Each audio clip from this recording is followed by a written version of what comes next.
Maylin Palacios, soy estudiante de séptimo semestre de la UDA.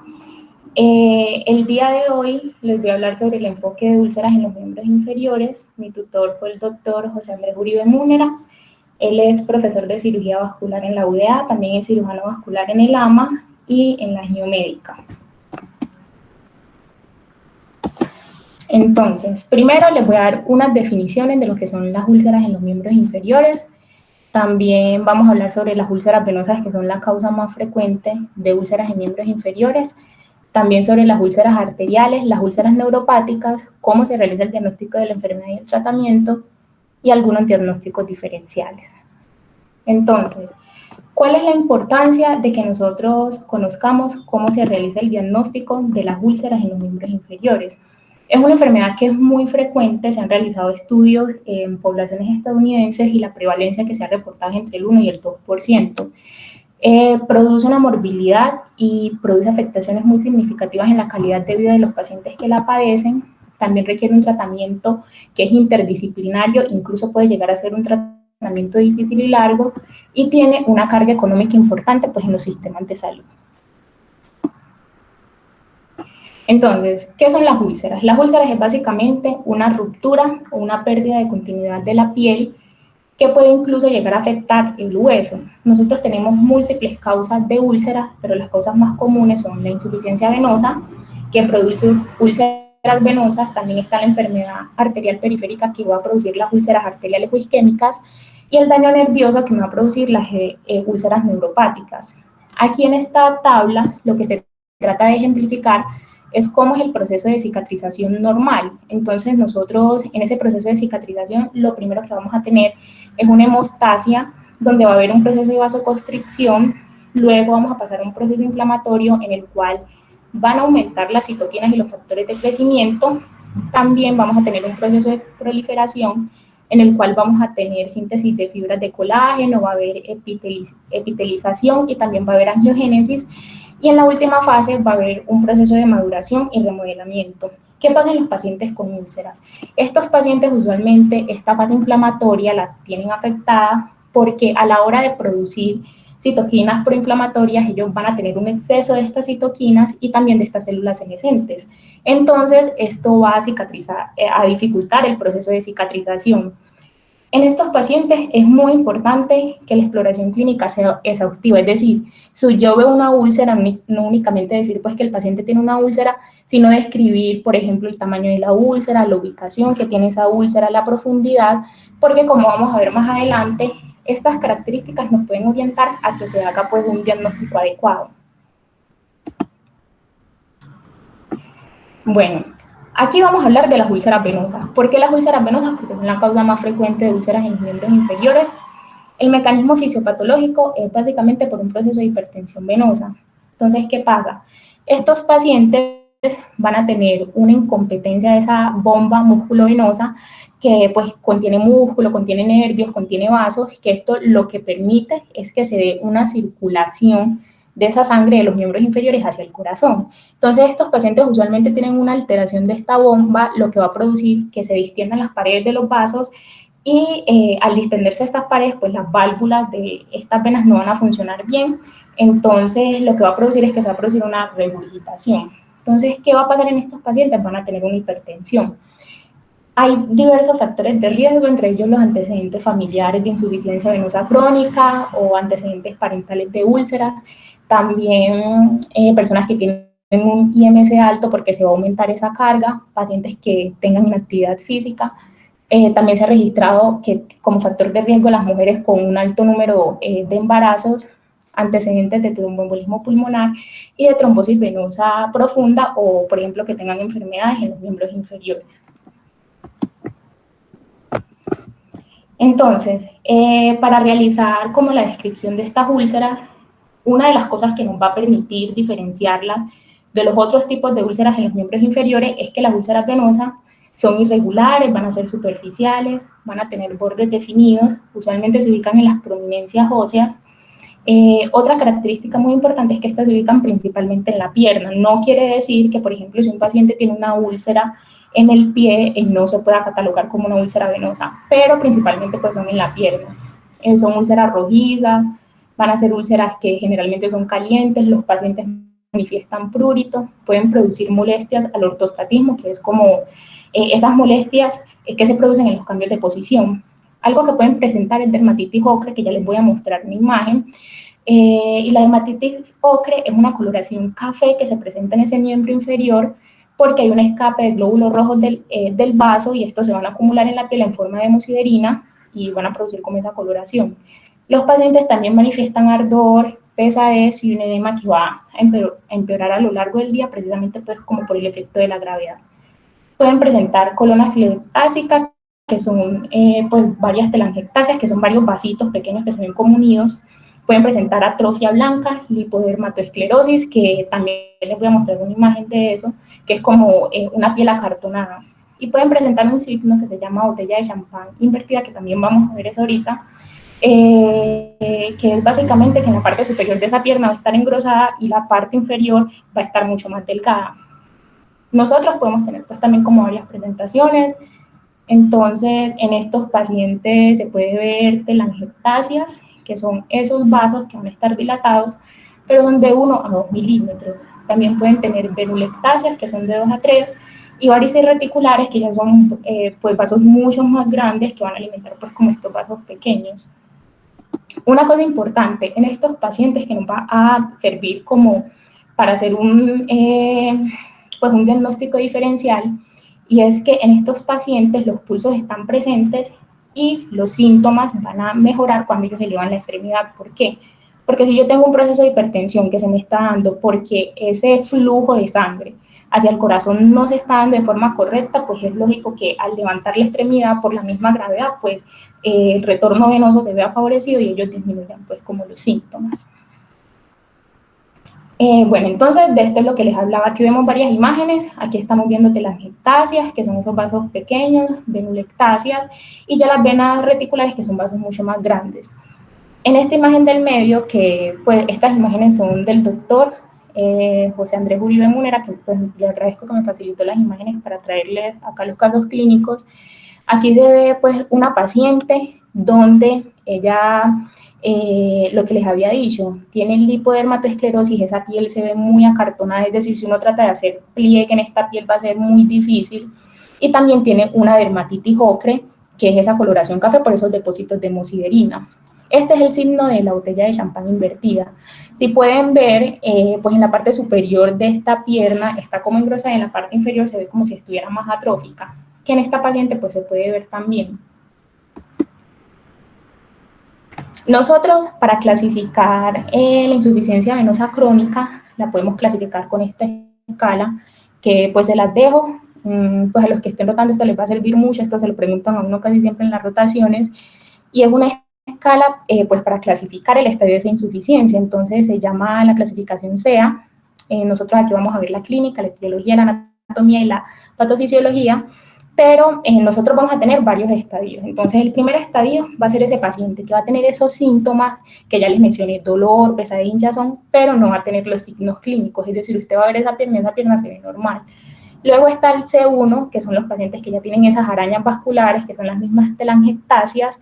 Luego está el estadio C2, que ya son las venas varicosas. En el estadio C3 van a presentar edema y desde el estadio 4 ellos van a iniciar a tener los cambios cutáneos. Entonces, esa dermatitis ocre que dijimos, esa lipodermatoesclerosis también se va a ver desde este estadio. Luego está el 5 y la 6, que en estos pacientes ya presentan úlceras. ¿Cuál es la diferencia? Que en el 5 ya van a ser unos pacientes que ya hicieron ese proceso de cicatrización y las úlceras en estadios C6 son pues úlceras que están activas todavía. Entonces aquí tenemos varias imágenes, esta es la misma paciente, entonces se ve la dermatitis, se ve la lipodermatoesclerosis. Aquí tenemos más imágenes, esta es una clasificación CAC2 y pues lo que ustedes pueden ver aquí es que se ven como unos troncos, entonces están esas venas dilatadas de gran tamaño. En esta imagen, pues la puse aquí para que viéramos la dermatitis ocre. Esto usualmente pues estos depósitos de hierro se ubican más que todo como en la parte inferior de la pierna, pero pues se puede extender hasta partes superiores. Y acá, esta es una clasificación CEAP6, donde aquí podemos ver pues que es una úlcera que está activa todavía. Aquí CEAP4, aquí vemos los cambios, miren esa dermatitis ocre que trata pues como de extenderse hacia la parte superior. Y cómo se realiza el diagnóstico entonces. Principalmente el diagnóstico de estas úlceras venosas va a ser un diagnóstico clínico. Sin embargo, nosotros podemos ayudarnos pues de otras pruebas, como por ejemplo la ecografía Doppler a color, el índice tobillo-brazo, la plestimografía y pues estos exámenes que están aquí abajo, flebografía y biopsia, se utilizan en casos reservados. Pues. Entonces, principalmente, ¿para qué nosotros realizamos este índice tobillo-brazo? Entonces, el índice tobillo-brazo se realiza para realizar como para descartar que, por ejemplo, esta úlcera no sea producto de una enfermedad arterial periférica. Entonces, el índice tobillo-brazo, básicamente uno va a tomar la presión del tobillo y pues va a ser como una diferencia entre la presión del brazo. Lo normal es que sea de 1 a 1.3 y cuando está por debajo de 0.9 nosotros ya podemos pensar en algo obstructivo. Y cuando está mayor de 1.3 podemos pensar en calcificaciones. Entonces, pues esto también va a ser muy de utilidad ahorita que lo veamos en las úlceras arteriales, pero es importante acá que el diagnóstico se hace con la clínica y estos demás exámenes que se realizan nos tienen que servir como para orientarnos y no, por ejemplo, con una plestimografía pues hacer un diagnóstico completo. ¿Y cómo es el tratamiento? Bueno, en esta tabla, pues los cuadritos que están señalados de rojo es el principal enfoque que se tiene para el tratamiento de estas úlceras venosas. Entonces, lo primero y lo más importante es la elastocompresión. Entonces, las medidas de compresión para que se facilite ese retorno venoso. Al facilitar el retorno venoso va a disminuir esa hipertensión venosa, entonces, por lo tanto, pues los síntomas van a mejorar. Entonces, en estos pacientes se pueden utilizar, por ejemplo, medidas de compresión, también se pueden utilizar vendajes. El problema de los vendajes es que es muy difícil que, por ejemplo, se le realice, si se le tienen que realizar, digamos, 3 vueltas al vendaje, tienen que quedar súper apretados, es como un poquito más difícil que, digamos, el encargado de hacerlo lo realice bien. Entonces, lo ideal para que no se enreden las medias y tienen que utilizarlas mínimo 1 hora, al menos 6 días de la semana. Y lo otro que se puede realizar es la ablación endovenosa, que es básicamente que se cierran pues como esas venitas. En esta tabla también hablan pues de otras medidas que se pueden utilizar, que es importante acá, que estas otras medidas tienen que ser para ayudar a la mejoría del paciente y no tiene que ser la terapia primaria. Entonces, otra de las cosas es promover que se pongan, por ejemplo, apósitos en esa herida para favorecer como la curación, pero no, el apósito no va a ser pues el tratamiento, el único tratamiento, es decir, esto te va a ayudar a que mejoren las úlceras, pero no va a ser como un tratamiento primario. Otra de las cosas que menciona mucho en las guías, que de pronto ustedes lo van a encontrar, es el tratamiento con antibióticos. El tratamiento con antibióticos está reservado para los casos donde se sospecha infección, porque un error que se tiene es creer que todas las úlceras venosas son úlceras infectadas y no es así. Y incluso la mayoría pues de las úlceras venosas no se infectan, entonces antibiótico-terapia reservado para los casos donde se tenga pues sospecha de infección. La pentoxifilina pues era un tratamiento que se utilizaba para favorecer pues como la circulación sanguínea, sin embargo no tiene como mucha evidencia. Y el desbridamiento, que es básicamente vamos a retirar ese tejido muerto, porque en los bordes de esa herida van a haber sustancias que van a impedir que se dé esa cicatrización adecuada, entonces pues se quitan para favorecer la cicatrización. Y también están los injertos, que los injertos se recomiendan, por ejemplo, en esas úlceras que son de más de 25 centímetros, pero ¿qué es lo que pasa? Si yo a un paciente yo le pongo un injerto y no soluciono la causa primaria del problema, que es la hipertensión venosa, pues no va a servir de nada. Otra de las cosas que se recomienda mucho en estos pacientes es el ejercicio. Se ha visto que cura del 9 al 45% de las úlceras. Y yo puedo decir que casi en todas las guías pues recomiendan como la elevación de la extremidad. Sin embargo, pues hay que coger eso con pinzas porque, digamos, en un paciente que trabaje o, digamos, que tenga un estilo de vida, pues que tenga una vida muy movida, es muy difícil recomendarle que, digamos, eleve las piernas 3 horas diarias. Entonces, si se le va a hacer la recomendación, pues bueno, cuando esté en la casa viendo televisión puede elevar las piernas, que eso le va a ayudar a la mejoría de los síntomas. Sin embargo, como les dije, la elastocompresión y la ablación pues de los reflujos, es decir, esa ablación endovenosa, pues va a ser como la terapia principal. Bueno, ahorita vamos a hablar de las úlceras arteriales. En estas úlceras arteriales lo que va a pasar es que va a haber una disminución del flujo sanguíneo a ese miembro inferior. ¿Cuál es la principal causa pues de esta disminución del flujo y de estas úlceras? Va a ser la enfermedad arterial periférica. En la enfermedad arterial periférica hay un fenómeno de aterosclerosis generalizada. Entonces, esto lo que hace es que produce una activación endotelial que lleva a la formación de placas. Dentro de los factores de riesgo son los factores de riesgo relacionados con la aterosclerosis, principalmente el tabaquismo y la diabetes, pero también está la hipertensión, la hiperlipidemia, y hay unos factores de riesgo no modificables, como por ejemplo la edad, es decir, yo tengo más riesgo de presentar aterosclerosis en edades más avanzadas de la vida, porque es una placa que se va formando durante toda la vida, y el sexo, porque las mujeres tenemos factores protectores, que son los estrógenos, pero pues después de los 65 años aproximadamente nos vamos a igualar con los hombres. Bueno, dentro de las características, estas son diferentes, pues como lo pueden ver, a las de las úlceras venosas. Entonces, la localización de estas úlceras usualmente son en el pie, en el dorso del pie o en los dedos, aunque pueden haber úlceras en la pierna y puede ser úlceras arteriales, como les voy a mostrar pues en una imagen ahorita, empeoran en la noche y mejoran al colgar el pie de la cama. ¿Por qué? Entonces, estos pacientes, pues ellos van a tener obstrucciones en ciertas regiones pues de esas arterias. Entonces, ¿qué pasa? Cuando ellos se acuestan, al tener los pies estirados en la cama, ese flujo sanguíneo va a iniciar a disminuir pues la llegada hacia la punta de los pies. Pero ¿qué es lo que pasa? Cuando ellos cuelgan los pies en la cama por el mismo mecanismo de la gravedad, se favorece ese flujo, entonces ellos expresan una mejoría de los síntomas. Estas úlceras, como las van a ver en las siguientes imágenes, en comparación con las úlceras venosas, van a ser úlceras mucho más pequeñas, van a tener bordes definidos, van a ser úlceras secas y frías, no van a presentar edema y van a estar ensacabocados, que es como lo pueden ver en esta imagen, que es básicamente una úlcera profunda y los alrededores están como prominentes, es decir, pues tienen como un huequito. Estos pacientes presentan palidez a la elevación pues, de la extremidad, frialdad relativa, pérdida del vello, atrofia muscular, piel y uñas engrosadas, que todo esto se relaciona con la disminución pues, de la circulación en ese miembro inferior. Hay varias presentaciones, entonces pueden haber pacientes que son asintomáticos, puede haber un sintomático clásico y puede haber una isquemia crónica que amenaza la extremidad, que es como el objetivo pues, de esta charla. Estos pacientes, a diferencia de los que tienen úlceras venosas, van a tener los pulsos disminuidos en esa extremidad y van a presentar algo que es rubor en péndulo, que básicamente usted le levanta la pierna al paciente y se le va a poner como blanco. Cuando se la baja, como va a aumentar la circulación, pues ya pues, va a iniciar como a irritar mejor.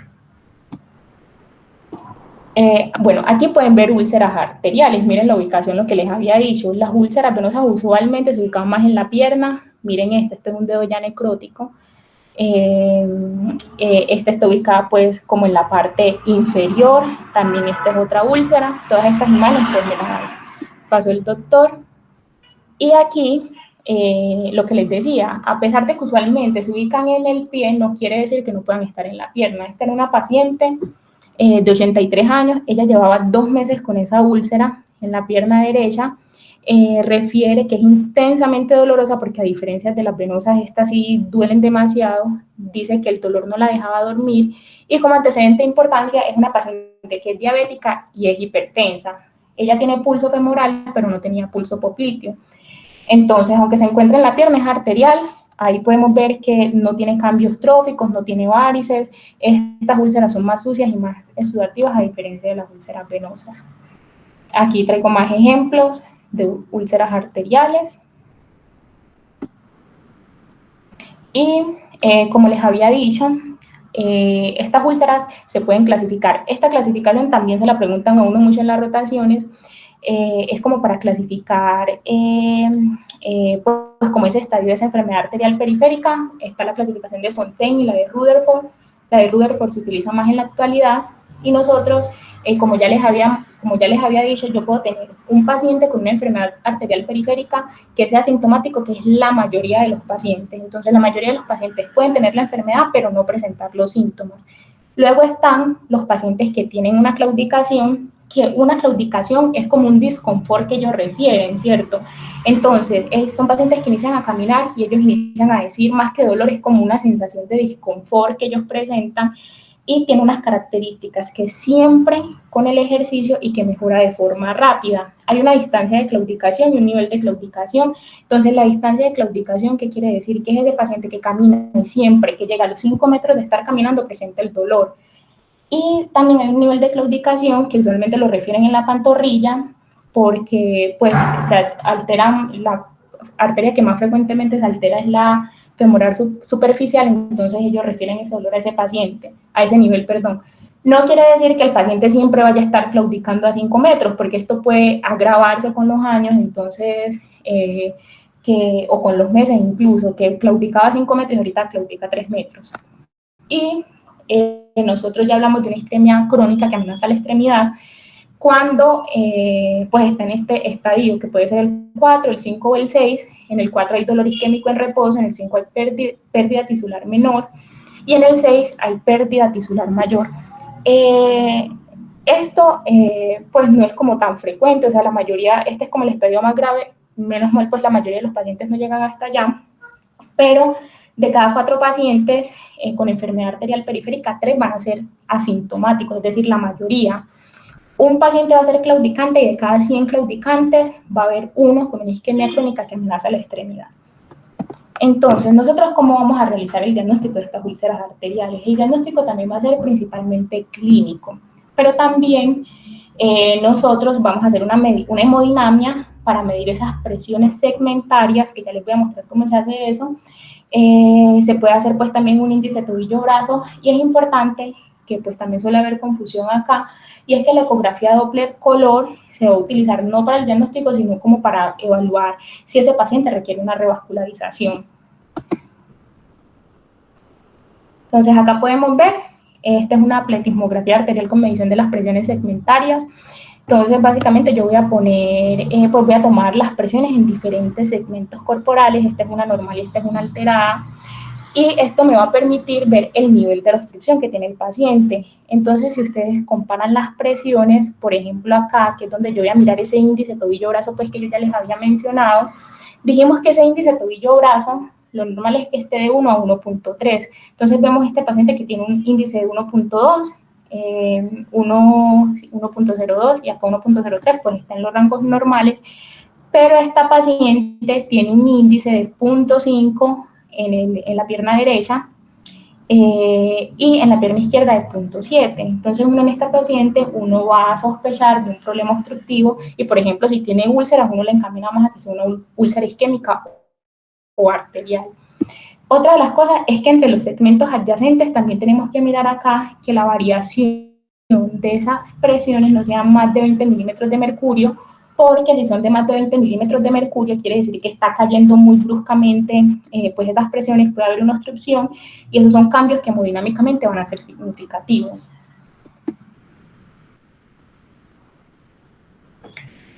Bueno, el tratamiento.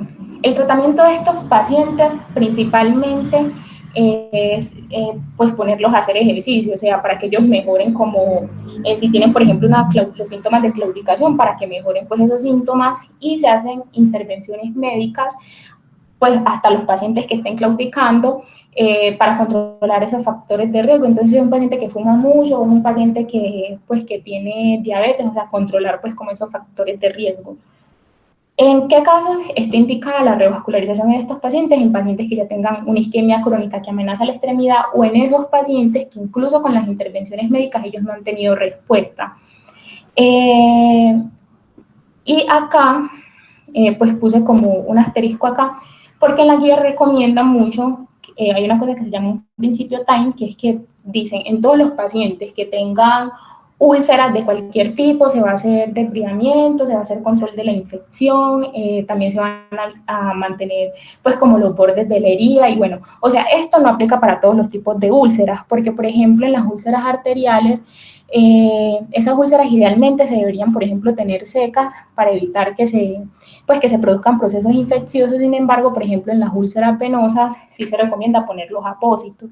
Entonces, para si en algún momento están leyendo eso, pues tengan en cuenta eso, que por ejemplo eso de que mencionan mucho, no aplica para todos los pacientes, porque yo a todos los pacientes con una úlcera no debo sospechar que tienen una infección, sino que pues tengo que tener como ciertos factores que me hagan como tener la sospecha. Y por último vamos a hablar de las úlceras neuropáticas. Bueno, las úlceras neuropáticas son úlceras que se van a producir por una neuropatía, que es como un daño nervioso, que van a afectar la sensibilidad, usualmente se presentan en los puntos de apoyo y pues la principal causa de esta va a ser la diabetes, van a estar usualmente asociadas a la diabetes. ¿Por qué ocurre? En estos pacientes cuando tienen hiperglicemias se va a aumentar la osmolaridad de la célula y se va a producir un estrés oxidativo. También ese sorbitol y esa fructosa que aumentan van a producir pues como un daño celular. Hay varios factores de riesgo, está la polineuropatía diabética, un paciente que tenga mucho tiempo con diabetes, también pacientes que tengan alteraciones ortopédicas y pacientes que tengan un mal control metabólico. Y esto es muy importante porque la diabetes es la causa de amputación mayor, principal en el mundo, pues no asociada a traumas. Entonces, ¿qué manifiestan estos pacientes? Ellos van a manifestar hipoestesia o hiperestesia, ya dijimos que hay un daño nervioso, también disestesia, dolor radicular y entumecimiento en bote, es decir, ellos sienten ese pie como entumido. Acá les traje esta tablita, que yo sé que pues es un poquito enredada, pero esta es una tabla que nos sirve para nosotros poder como estimar ese riesgo de amputación en un paciente, pues tanto con úlceras isquémicas como úlceras neuropáticas, y también qué tanto se benefician de la revascularización. Entonces, esta clasificación, pues se la voy a dejar ahí, no se la voy a explicar, pero pues en general se llama pues la clasificación WIFI. Entonces, ¿ustedes qué van a mirar?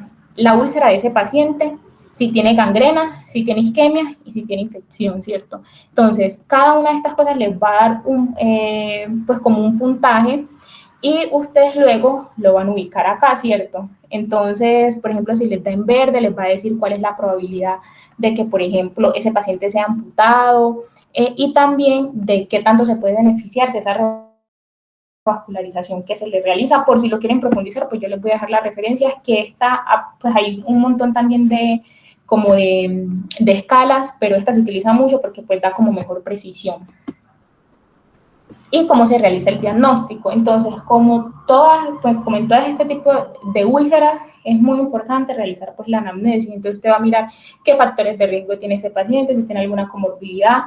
Y otra de las cosas que se realiza es una prueba del monofilamento, que básicamente se coge como un aparatico que tiene un nylon. Entonces, ¿usted qué va a hacer? Usted le va a tocar la manito a ese paciente para que le diga qué está sintiendo y luego le hace la misma prueba en el pie.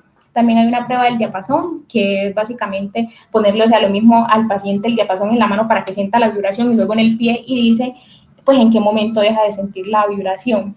También se puede realizar rayos X, eso es más que todo para ver si, por ejemplo, ese paciente tiene una afectación de tejidos blandos, también resonancia magnética, se puede realizar gamografía ósea y también biopsia y cultivo en el caso de que se sospeche que el paciente pues tiene esa úlcera infectada. Y el tratamiento acá principalmente va a ser controlar el factor de riesgo principal que tiene el paciente, que es la diabetes. Entonces se le realiza el control, se le realiza educación también. Otra de las cosas es disminución de la presión y descarga, porque dijimos, estos pacientes como tienen una neuropatía, ellos van a tener una disminución de esa sensibilidad. Entonces una de las cosas es que a veces les mandan muletas o cosas de apoyo, porque ellos como no están sintiendo y están descargando todo ese peso en las zonas de apoyo, ahí se van a producir pues las úlceras. También se mejora la vascularización en estos pacientes, se pueden enviar antiplaquetarios, se puede enviar antibióticos en caso de que se sospeche pues, que esté infectado, depredamiento quirúrgico, pues para quitar como todas esas células muertas y pues ya enviar agentes tópicos, y en los pacientes pues que tengan estas úlceras muy avanzadas, pues ya se realiza la amputación, y en estos pacientes que se realiza una amputación tienen un riesgo mayor de que en unos años se les tenga que amputar la otra extremidad. Entonces aquí hay unos ejemplos de unas úlceras neuropáticas, todas estas imágenes me las mandó el doctor. Entonces ya ven, este paciente, este hay que amputarlo, y miren que ya tenía pues amputaciones en otros dedos. Y aquí les traje esta tablita para dejárselas, para que pues sepan cómo orientar más o menos las úlceras en el caso pues de que tengan la sospecha. Diagnósticos diferenciales. Las úlceras, esas son las tres principales causas, pero no son las únicas. Entonces, los pacientes pueden tener úlceras por presión, pueden tener úlceras infecciosas, pueden también tener úlceras hipertensivas, puede ser vasculitis, alguna malignidad, y esto es importante porque, por ejemplo, en esos pacientes que tienen úlceras venosas, como ellos todo el tiempo están realizando procesos de mitosis, esas células pueden llegar a alterarse en algún momento, y eso puede terminar en un carcinoma, y también el pioderma gangrenoso. Bueno, y para recordar por último que todos los pacientes que tienen una úlcera que no cicatriza en las extremidades inferiores, ellos deben someterse a una evaluación vascular que debe incluir la documentación, que es decir, la ubicación, tamaño, profundidad, drenaje, porque como ya vieron, todo esto nos sirve como para orientar el diagnóstico, y la palpación de los pulsos periféricos y la medición pues del índice tobillo-brazo, que es fácil y no es para nada invasivo. Bueno, aquí está la bibliografía por si quieren profundizar un poquito en eso, y ya, eso era lo que les traía.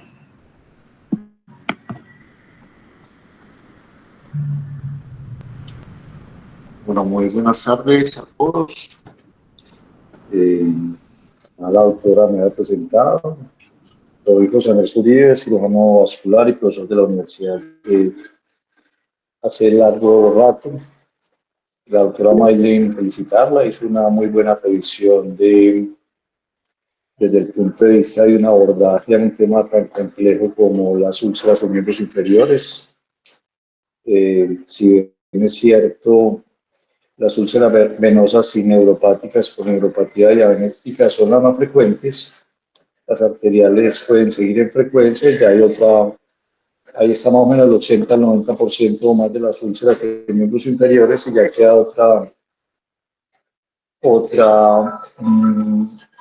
otras causas por buscar. Eso es complejo, en tanto gran parte del quehacer del cirujano vascular consiste en esto. Si miramos, obviamente, en los hospitales manejamos unos pacientes, en la consulta manejamos otros, pero más o menos un porcentaje muy alto de nuestro quehacer está en muchos pacientes tratar úlceras y tratar de salvar extremidades. Lo más importante para ustedes como médicos generales es hacer el diagnóstico, y el diagnóstico tiene que ver con una evaluación clínica bien clara y bien objetiva.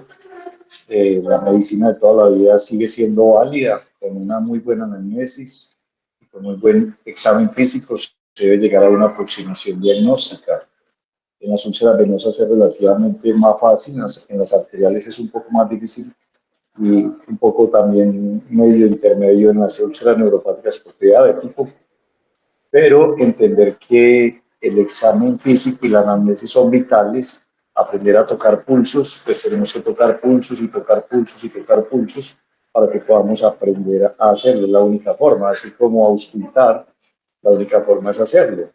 Y lo más importante, entonces, si estamos hablando de úlcera venosa, es la clínica con el dúplex color venoso, y como hacen eso, probablemente muchos de esos pacientes tienen que intervenirse, como ya lo mencionó Maylin, donde la vasoconpresión, mantener las heridas húmedas cuando son úlceras muy crónicas, lo ideal es pasar de un estado crónico a un activo, llevándolo a un desbridamiento quirúrgico, y posteriormente continuar la vasoconpresión y hacer la abolición de los reflujos, cirugías en la mayoría de casos, y hoy día entiéndase como cirugías técnicas abiertas o técnicas percutáneas con endoláser, endoradiofrecuencia, endoespuma, resección de las varices, y la vasocompresión es el pilar fundamental. Y Maylin, no es una hora al día, no, eso es desde que el paciente se levanta hasta que se acuesta, ¿sí? Y eh, lo principal y fundamental para cicatrizar las úlceras venosas es la vasocompresión. La abolición de los reflujos otrora no se consideraba la primera indicación, pero ya hoy día se ha visto que a la vez que se hace vasocompresión, se mantiene la úlcera aumentada y se hace abolición de los reflujos, hay cicatrización mucho más rápida que si no se hace. Y sí o sí, si no se abolen los reflujos, las úlceras van sí o sí a recidivar en más del 90% de los casos. Mientras que si se hace abolición de los reflujos, más del 80 al 90% de los casos no van a volver a recidivar. Frente a la úlcera neuropática, evitar la sensibilidad. Si no se tiene el diapasón, si no se tiene el filamento, la sensibilidad táctil reemplaza esto. La sensibilidad táctil es simplemente con una sábana o algo cubrir que el paciente no lo esté mirando y tocar diferentes puntos del pie, de los dedos, del talón, de la planta del dorso, cuando se logra valorarlo. Y las más de las veces uno con esto logra hacer el diagnóstico en eso. Hay unos artículos que le recomiendo que lean, sobre todo en pediátrico neuropático, que se llama la International Working Group on Diabetic Food, o por sus iniciales IWGDF. Y allí ellos tienen unos guidelines, tanto para pediátrico neuropático, neuroisquémico, y en general allí está todo y es bastante importante, si lo encuentran todo, está de acceso libre en internet. También pueden acceder a una aplicación de la European Society for Vascular and Endovascular Surgery, donde tienen todos los guidelines de la enfermedad vascular en general, y ahí hay herramientas, precisamente el Wi-Fi, que el Wi-Fi no es más que un acrónimo, W es de Down, la I es de isquemia y la otra es de food infection. Y ha habido muchas clasificaciones en diabéticos, pero esta es la clasificación que más se utiliza hoy día. Y ya en la enfermedad arterial, en su fase más grave, que es la isquemia crónica que amenaza la extremidad, antes llamada isquemia crítica, ese nombre cambió a partir del 2019, es como su nombre la dice, la forma más severa de la enfermedad arterial periférica, y si esos pacientes no se revascularizan, sí o sí van a terminar amputados. Obviamente, habrá unos que se revascularizarán por sus condiciones, habrá otros que hay que amputar en forma primaria, de allí que sea vital la palpación de los pulsos.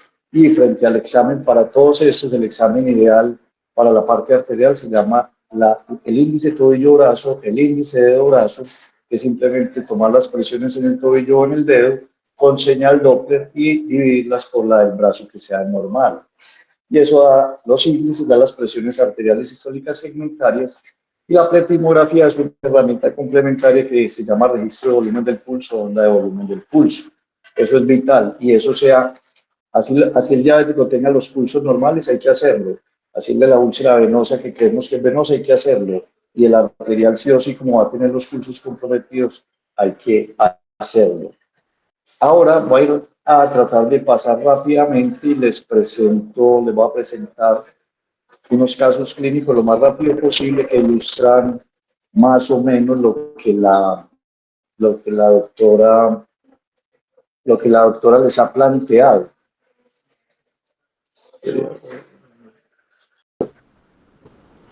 Sí, señor. Bueno, qué pena con la parte técnica. Bueno, les voy a presentar 4 casos. Este es el primero, paciente de 60 años, vive en Urrao. Él es independiente y lleva más o menos 3 semanas de evolución de unas lesiones ulcerosas y necróticas en un dedo y en el pie izquierdo asociado a mal olor y a secreciones. El hombre lleva de vieja data pesadez y entumecimiento de las piernas y los pies. Aparte de eso, tiene un dolor en la rodilla izquierda por algo que ya van a ver. Al momento de la evaluación no estaba sin dolor y tenía unas glucometrías altas. Avanzamos a la siguiente, por favor. Este paciente de base pues, es un paciente hipertenso, diabético insulino requiriente, tiene complicaciones sobre todo microvasculares con una neuropatía diabética, un pie diabético en múltiples oportunidades, una neuropatía de Charcot y una artrosis severa de la rodilla izquierda, secundaria a un traumatismo severo que tuvo en 1998 en un accidente de tránsito, por lo cual ha sido sometido a muchas cirugías en la pierna de esa extremidad, la rodilla, y aparte de eso en el pie. No fuma. Sigamos, por favor. Así lo más relevante en los miembros inferiores es la parte de de los pulsos, tiene unos pulsos femorales normales, que generalmente les ponemos 2 cruces, popliteos 2 cruces, el pedio del tibial posterior derecho normal y los izquierdos un poco disminuidos, tiene varias cicatrices en la pierna y en el pie, y aparte del pie que ya lo vamos a ver, tiene una anestesia y hipoestesia severa de los pies. Pasemos por favor. Miley, ¿la puedes proyectar completa o no? Sí, profe, pero pues me tocaría como descargarla, entonces creo que no tengo Bueno, entonces déjala así por ahora. Entonces es el pie izquierdo del señor. Lo que ven ahí en la planta del pie, esa gran herida en la primera foto de la izquierda, es lo que se conoce clínicamente como el mal perforante plantar. Es una úlcera típicamente neuropática, que es profunda, con secreción fétida, en el fondo se toca el hueso, tiene una necrosis del segundo dedo, tiene un muñón cicatrizado del alus derecho, y si miran tiene 2 cicatrices longitudinales en el pie. Miren el dorso del pie, que tiene unas cicatrices longitudinales, es por cirugías previas, por su neuroartropatía de Charcot, con un pie completamente deforme, fétido, etcétera, sigamos. Entonces hay que hacerse el análisis. Entonces vamos yendo al análisis. Es un paciente de 60 años con una diabetes insulino-repitiente de larga data, con múltiples complicaciones, neuropatía, diabético neuropático infectado, con alto riesgo de amputación, y dados los hallazgos de pulsos, poco probable, pero siempre en un pie diabético tenemos que hacer sí o sí un estudio de hemodinamia, como lo vamos a ver, y una artrosis severa de la rodilla izquierda, sigamos.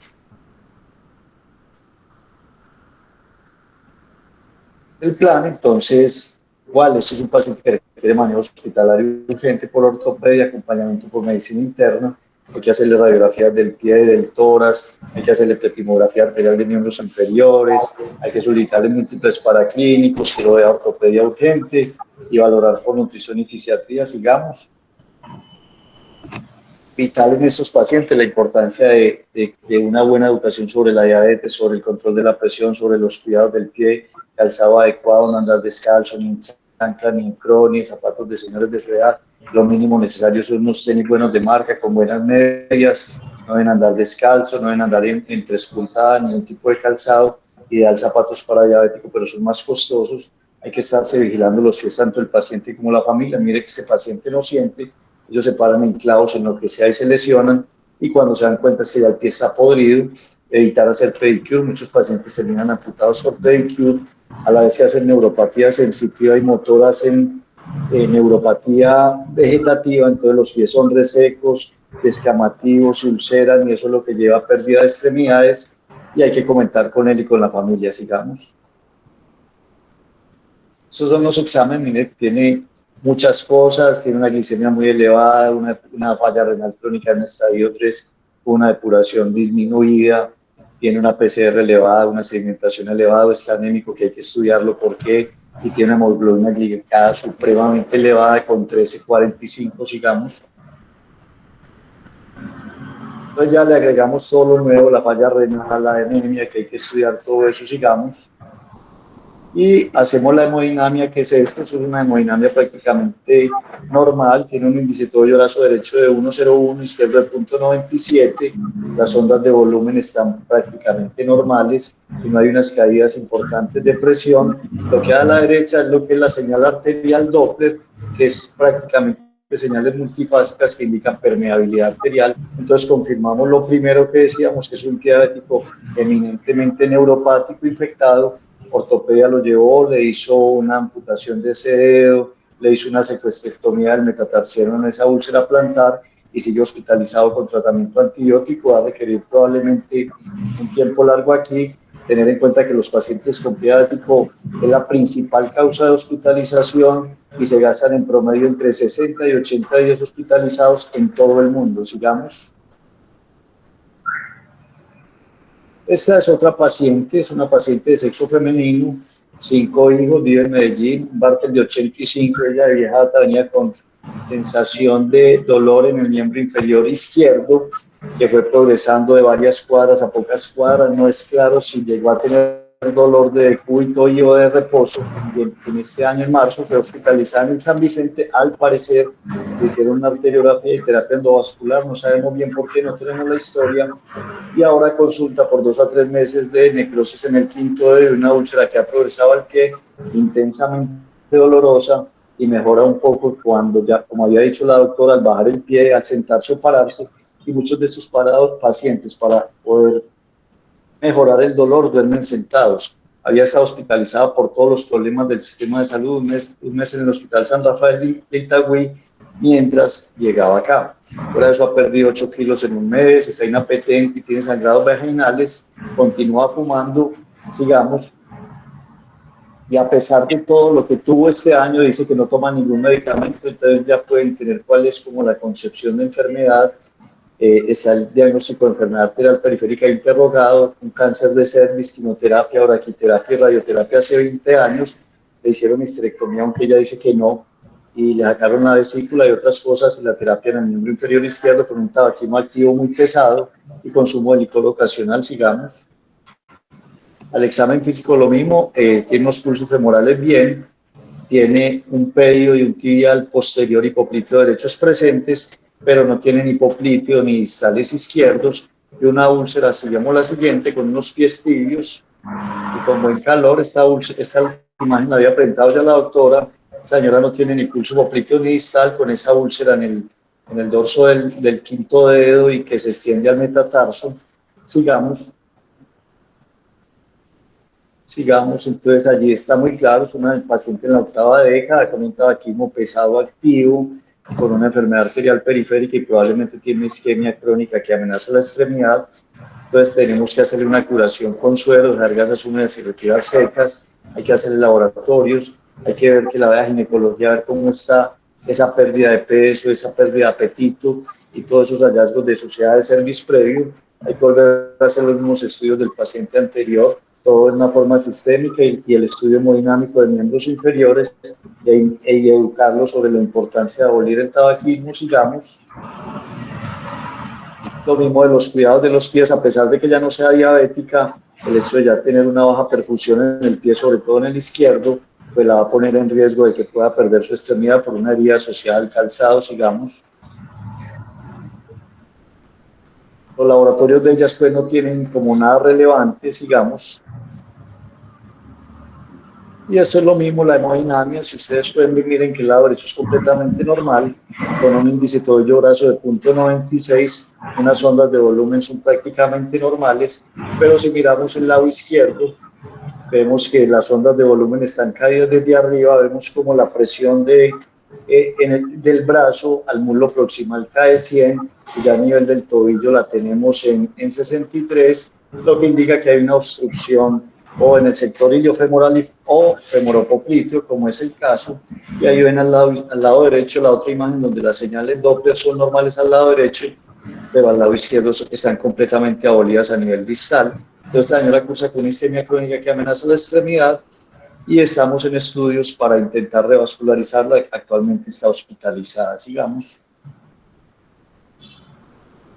Este es un paciente de 72 años, casados, 4 hijos, vive en Cartagena y ha tenido una úlcera en el miembro inferior izquierdo de muy vieja data, con cambios en la piel, con varices, ha sido operado en múltiples oportunidades, es hipertenso, es fumador y ha sido intervenido varias veces en el miembro inferior izquierdo por insuficiencia venosa crónica, sigamos.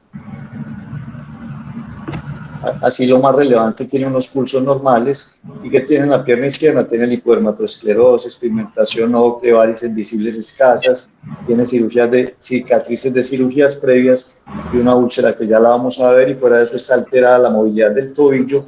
En muchos de estos pacientes se va a alterar la movilidad y se va a alterar la bomba músculo-venosa y va a ser más difícil la cicatrización, sigamos.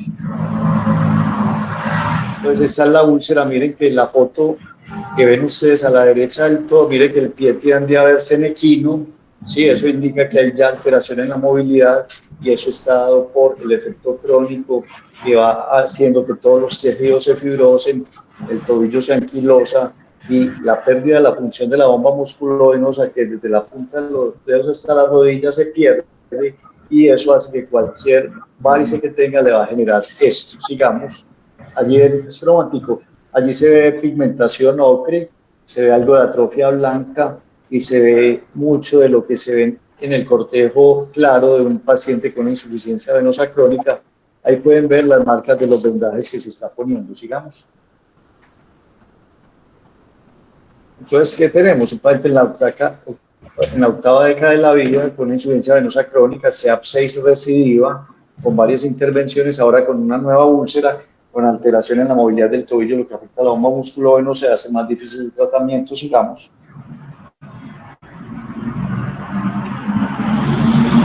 Entonces, ¿qué curaciones de la úlcera para mantenerla aumentada? La elastocompresión es el pilar fundamental. Hacemos un dúplex color venoso para mirar dónde están los reflujos que vamos a intervenir. Descartamos que no haya una enfermedad arterial y hacemos valorar por fisiatría para ver si nos mejora la movilidad de ese tobillo y mejora la bomba musculovenosa. Sigamos. En el dúplex venoso que se encontró una unión safenofemoral izquierda competente con ligadura previa, una safena mayor izquierda ausente en el muslo por resección con competencia del remanente, una insuficiencia de perforantes en la pierna a nivel distal y de tributarias en la zona de la úlcera. Se le hizo una hemodinamia con índices tobillo-brazos, presiones segmentarias, fetimografía que fue normal. Sigamos. Entonces, ¿cuál es el plan? Continuar la elastocompresión y las curaciones, fisioterapia para mejorar la movilidad del tobillo, ejercicio en forma regular, y se le hizo espuma guiada por ultrasonido de esa perforante y de esas tributarias en la pierna, con lo cual logró mejorar su úlcera. Sigamos. Este es otro caso muy ilustrativo que pareciera ser lo mismo de lo anterior, pero cuando la doctora les presentó la insuficiencia venosa crónica, que les habló de CEAP, la C quiere decir clínica, la E etiología, la A la anatomía y la P la fisiopatología. Si hablamos de C en este caso, vamos a tener que es una C6 bilateral, puesto que tiene úlceras bilaterales.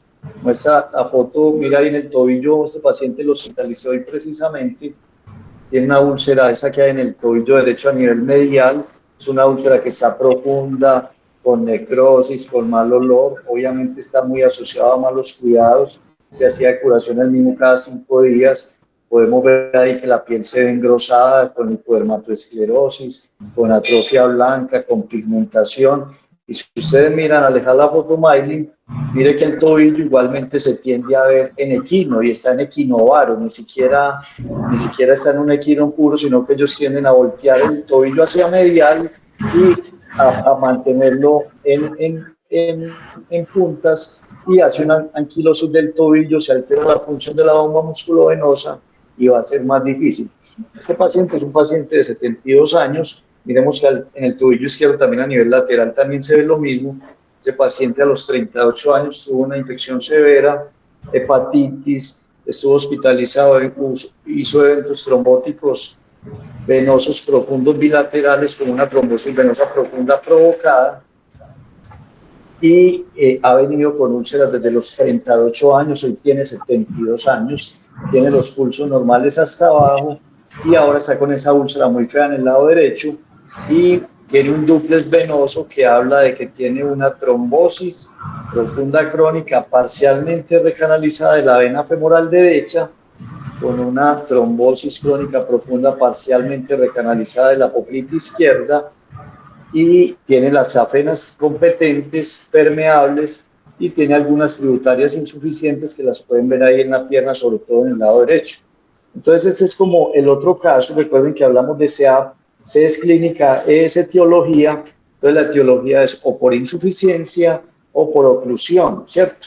Y recuerden que les mencioné que tiene una trombosis crónica profunda con recanalización parcial de la femoral derecha y la poplita izquierda, con insuficiencia de estas dos venas. Entonces ya estamos hablando que esto ya no se trata simplemente de una úlcera por varices, sino que se trata de un síndrome postrombótico.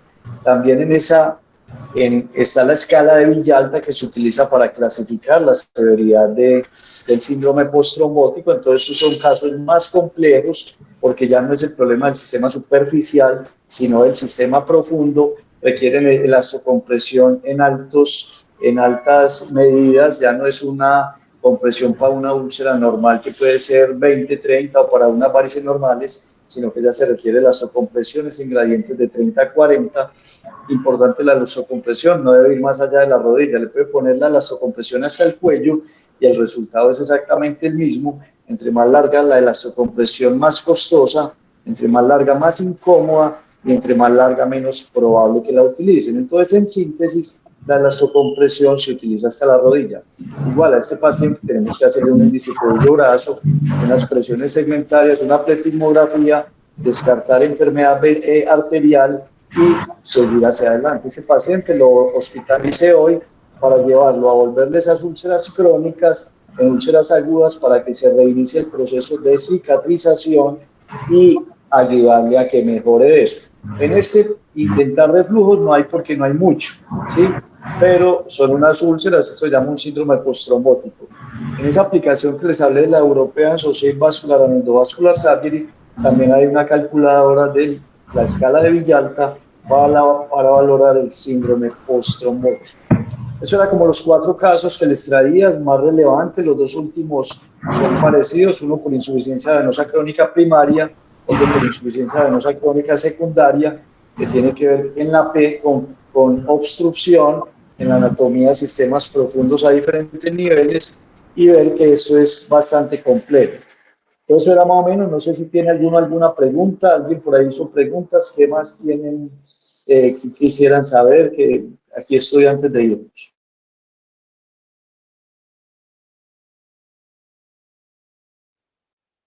¿Alguien, alguna duda?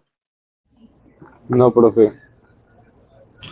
Profe, pues Angie había preguntado que al cuánto tiempo se considera remitir al vascular. No, lo más importante, vuelvo y les digo, son medicina general, medicina interna, cirugía, son los médicos de atención primaria. Los diagnósticos se tienen que hacer en la medida de lo posible desde el primer nivel, hacerlos desde el primer nivel con base a una muy buena clínica, a un muy buen examen físico y utilizar esas ayudas diagnósticas en la parte venosa, el dúplex venoso, y para complementar y descartar enfermedad arterial, sea porque sea una úlcera venosa y o un pie diabético neuropático, en los cuales sí o sí requiere hacerse el índice tobillo-brazo, presiones segmentarias, pletimografía, y en la parte arterial mucho más. Entonces, si estamos hablando de una úlcera venosa que no está complicada, la mayoría no son infectadas, que ese es el otro problema, que siempre las tratan como una infección. Lo otro es que siempre las tratan con miles de curaciones, con apoptóxicos costosísimos, y en su vida les ponen un vendaje, en su vida les ponen unas medias. Y recuerden, el pilar fundamental de las úlceras venosas se llama la vasoconpresión y posteriormente abolir los reflujos, ¿sí? Entonces, las úlceras venosas, digamos que entre comillas, se pueden manejar en forma primaria con curaciones de vasoconpresión y solicitarle el dúplex y remitir a cirugía vascular para ir agilizando los procesos. En los pies diabéticos, cuando son lesiones mínimas, pequeñas, que se pueden manejar en forma ambulatoria. Pero ya cuando hay infecciones importantes, etcétera, muchos de estos pacientes requieren remisión por urgencias a un hospital donde haya servicios de cirugía vascular. Y si estamos hablando de una úlcera de origen arterial o de una isquemia crónica que amenaza la extremidad, esos pacientes sí o sí deben enviarse en forma inmediata a un nivel a urgencias, a un hospital donde se cuente con servicios de cirugía vascular. No sé si la respuesta ahí le queda clara a la doctora.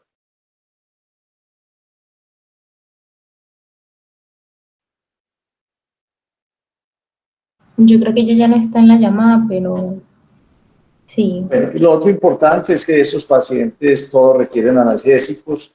Si estamos hablando de que tiene enfermedad arterial periférica, hay que hacer manejo del endotelio. El manejo del endotelio se hace con estatinas y antiagregación porque ya tienen una enfermedad arterial sintomática y requieren muchas otras cosas, control de sus factores de riesgo, de su presión, de su hipertensión, de su diabetes, absolutamente de todo. Creo que eso apenas es como una parte inicial. Y obviamente la idea es que profundicen más sobre esto. Yo, Mayri, me mandé esos artículos, compártalos con los compañeros y no sé si hay alguna otra pregunta.